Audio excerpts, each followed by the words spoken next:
ஒரு மனசுல தேவையில்லாத ஒரு வைப்ரேஷனை குடுத்துக்கிட்டே இருக்கும். 8ஆம் இடங்கிறது ஒரு அவமானத்த குடுக்கும், ஒரு கஷ்டத்த குடுக்கும், ஒரு பணப்பிரச்சனைய குடுக்கும். தேவையில்லாத ஒரு இடத்துல போய் மாட்டிக்க சொல்லுங்க. எவனுக்காவது ஒருத்தனுக்கு கூட கூட்டிட்டு போனாங்க, வான்னு சொன்னானுங்க. வண்டியில ஏத்திட்டு போனேன். கடைசியில அவன் வந்து திருடனா இருந்துட்டானுங்க. என்னைய வந்து உட்கார வச்சுட்டாங்க. அப்படிங்கிற தன்மை இந்த காலகட்டத்தில் அதெல்லாம் குடுக்கக்கூடிய தன்மை. அதனால நீங்க ஒரு வாகனத்துல போம்போது யாருக்காச்சும் அவர ஏத்திட்டு போய் விடலாம்ன்னு போனீங்கன்னா கூட, தெரிஞ்ச ஆள மட்டும் ஏத்துங்க. தெரியாத ஆள ஏத்திறாதீங்க. நிச்சயமா அவன் ஒரு தப்பு பண்ணியிருப்பான். அவன் ஏதாவது உங்க வண்டியில வந்த நேரம் போலீஸ் பிடிக்கிற நேரம், நீங்க அதுல மாட்டிக்கக்கூடிய தன்மை வந்துரும். அப்ப தேவையில்லாம ஒருத்தர் ஏதாச்சும் வந்து, "நான் ஒரு லோன் வாங்கியிருக்கிறேன். எனக்கு ஒரு கையெழுத்து போடுங்க.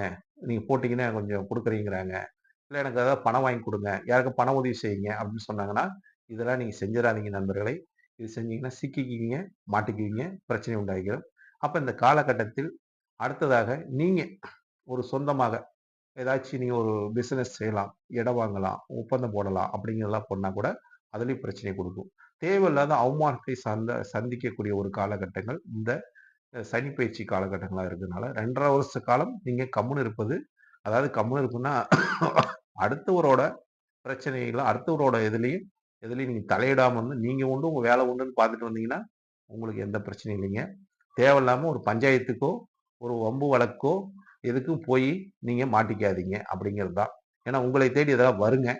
வரம்போது நீங்க வந்து அத வந்து உங்களை உங்களை உங்ககிட்ட வந்து இந்த அம்ப எறிஞ்சுக்கிட்டே இருப்பாங்க. கல் எறிஞ்சுக்கிட்டே இருப்பாங்க. அத தடுக்கக்கூடிய இத வந்து உங்களுக்கு இந்த பயிற்சி பலனாக உங்களுக்கு குடுக்குறேன்னு வச்சுக்கங்களேன். அப்ப நீங்க இதுல தற்காத்துக் கொள்ள வேண்டிய ஒரு கேடயமாக நீங்க இருந்துக்கணும். ஏன்னா சிம்மம் என்றவன் ஒரு பாதுகாப்பு வளையம் இருந்துகிட்டே இருக்கணும். எப்படி ஒரு சிம்மம்னாவே ஒரு அரசுங்க. ஒரு அதிகாரம் செய்யக்கூடிய ஒரு அரசு அதிகாரி. அவர சுத்தி ஒரு பாதுகாப்புக்கு எப்பயும் ஆள் இருப்பாங்க. அப்படிங்கிற மாரி, நீங்க அதிகாரம் செய்யக்கூடியவங்க. நியாயமா இருக்கக்கூடியவங்க, நேர்மையா இருக்கக்கூடியவங்க. அப்ப நேர்மையா இருக்கும்போது, உங்கள்ட்ட எல்லாமே வரத்தான் செய்வாங்க.